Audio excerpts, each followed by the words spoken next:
If you're a digital nomad, why restrict yourself to one boring, repetitive routine?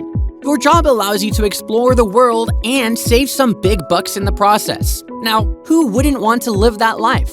And there's no better place to start your voyage than a very diverse Asia. The only problem is where to go.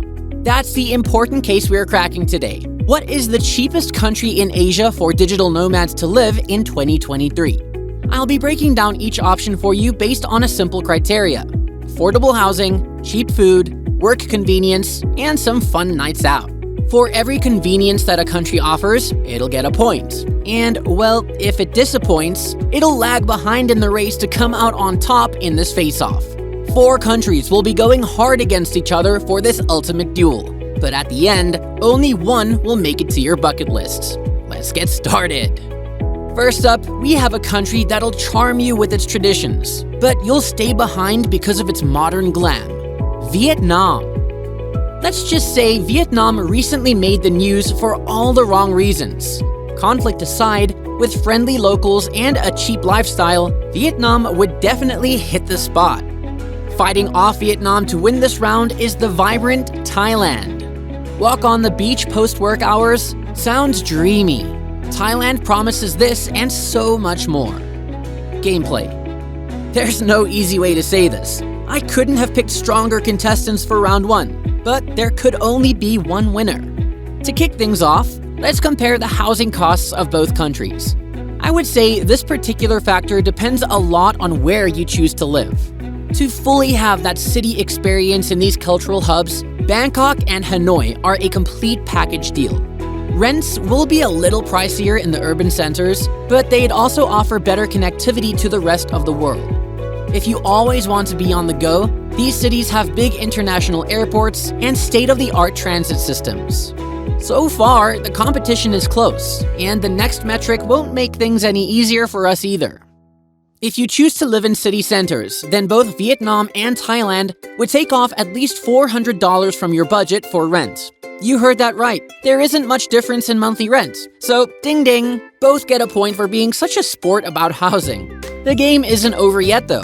Apartments in Bangkok are always running the mill with cheap deals. And those apartments aren't just your sad-looking skyscrapers. They come with pools, a gymnasium, and even a coffee house.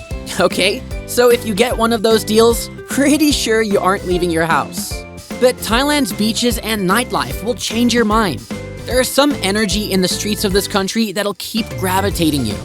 Clubbing in Bangkok is a perfect Saturday night out, but it might cost you $8 or more. That usually comes with a free drink. Yet, what if I tell you entertainment can get even cheaper, and perhaps even more fun? Vietnam might not be your quintessential party spot, but it sure knows how to throw one. From its rooftop bars to social beach clubs, you're in for a great night out.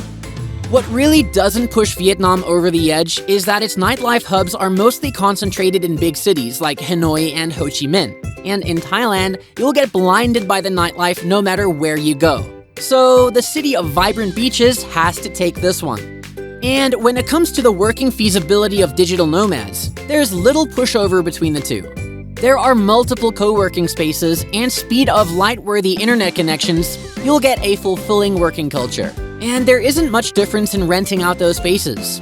We have another tie here, folks. But up next, Thailand is going to take a win over Vietnam. And of course, it comes down to eating out. I know you love to eat Thai food from the deli down the street. It's hard to beat a solid pad Thai. And in its home country, it'll cost less than $2. Sorry, Vietnam. I love banh mi, but you're a little pricier. Vietnam loses this duel too. And the final score comes down to 4-2. Thailand proceeds to the next round. I am cracking the case of the cheapest Asian country for digital nomads in 2023. The intense face-off has called for 4 big entries that are fighting off cheap rent, affordable food, working convenience, and nightlife. Our third contestant in the face-off is the country with the most enchanted cities in Asia, Indonesia. Cheap food, lush beaches, decent internet. Need we go on? Indonesia's competitor has established itself as a tourist hotspot over the years, Malaysia. There's something about this country that more and more digital nomads are settling there. But is it really the best choice out there? Gameplay. Alright, 2 strong entries and another epic showdown. Right off the bat, if it's Indonesia and Malaysia, I'm going to threaten you with some good time. Both of our contestants would put anyone to shame when it comes to serene beaches and bustling nightlife. After a long day of work, you'd never be out of options to have a chill-out sesh. In Malaysia, Kuala Lumpur's Bukit Bintang knows how to party, and it'll drag you down with it. And of course, I can't miss Bali's eccentric raves. Dancing on some of the most beautiful beaches till you drop is a perfect night out. This is exactly why I'm inclined to give both countries a point here. You'll find some resistance here and there to get tipsy given the religious restriction in our contenders, but worry not. Some spots will pour you one without asking twice. But shenanigans aside, let's get down to the basics. Housing and dinner first. Well, Indonesia will offer you rents as cheap as $280 in its city centers like Jakarta. Can't say the same for Malaysia though. If you opt to live in the business of Kuala Lumpur, that's a hit of $350 per month. Yeah, and there's a small chance that you'll pitch in for rent after saving some money on food. Nope, far from it. But if you're walking around in Jakarta, a plate of nasi goreng will cost you less than $2. While Malay food is to die for, it also needs you to bust through your bank account. In the country, the average price for a meal is well above $2.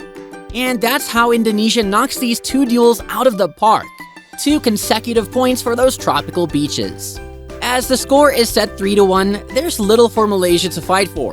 But we have to give a shout out to Malaysia for the entrepreneurial spirit in the country. The co-working spaces happen to be a little pricier than Indonesia, but their work environment is for sure hustling.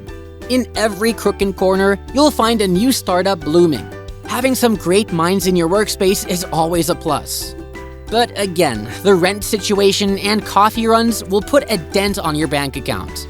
Indonesia is easier on the pocket, and you can always walk to the beach during your lunch hour. That's a point for me. So the final score comes down to a solid 4-1 for Indonesia. And that's it. It's time for the finale. We are moments away from finding out the cheapest Asian country for digital nomads in 2023. The epic battle has called for metrics like affordable rents, cheap food, working feasibility, and fun nights out. Let's go! Our first finalist is Thailand. It won't be easy to beat Thailand for its affordable and fun life. But there's this question of visa and other life-draining paperwork. To throw Thailand off the course, we have Indonesia. Recently, Indonesia has opened several initiatives to make itself the ideal workcation. Yet some conditions might rattle you from picking it as your home. In the fight of the cheapest and the fittest Asian country for digital nomads, both of our contestants have fared well. I would say both countries are more or less close on the affordable scale. So it's time to make the competition a little tougher. It's time to look beyond the bustling nightclubs and delish street food.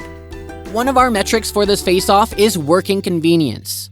Let's look at some hard and fast, or not so hard and fast, visa requirements. Now, both countries welcome digital nomads on a visa basis. The Thailand visa isn't difficult to acquire, but you'll have to show proof of earning at least $80,000 within the last 2 years. I'd say, depending on your income, that could be a hit or a big miss. But there are a few ways out. You can either hold a master's degree or some intellectual property. Those sound like some tight restrictions. Just hear what Indonesia has to offer. I'll credit the country for giving long-term visas to digital nomads. For 5 to 10 years, you can work in the country without filing paperwork after paperwork. And if you're employed by a non-native company, there are no taxes whatsoever. Alright, that should be enough for Indonesia to earn that big point, right? Indonesia wanted to make itself a digital nomad haven. But it's just not that good to be true. This 5-year visa would require you to buy a local property worth more than $128,000 or keep an equivalent amount in an Indonesian bank. And while you're in the country, that amount is a no-go. If you're a baller and have that much on you, then Indonesia is a no-brainer. But those rules for an extended visa seem a lot, because, hello, The goal here is to save big bucks and not invest big amounts, especially when you want to be on the go. Love Bali, but I gotta deduct 1 point from Indonesia here. The game is still afoot though. There's a small problem when it comes to rents in Thailand. They've been a tad bit higher than Jakarta or other urban centers in Indonesia.